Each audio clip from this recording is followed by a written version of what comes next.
मधली तिसरी मॅच आहे म्हात्रे एंटरप्राइजेस बरोबर आणि चौथ्या राऊंडमधली तिसरी मॅच आहे ही अर्जुन वॉरियर्स.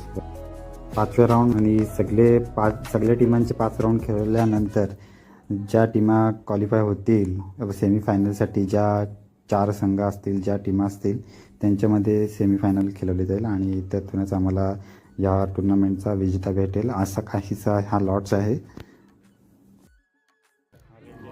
तर मित्रांनो, आता पहिली मॅच आमची झालेली आहे.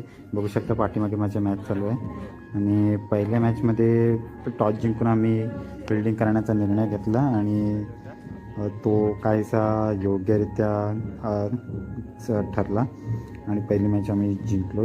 आम्हाला चेसिंग आलेली काय ती आम्ही चेस केली आणि बऱ्यापैकी जिंकली. आता व्हॉलेंटिअरला थांबलो. आता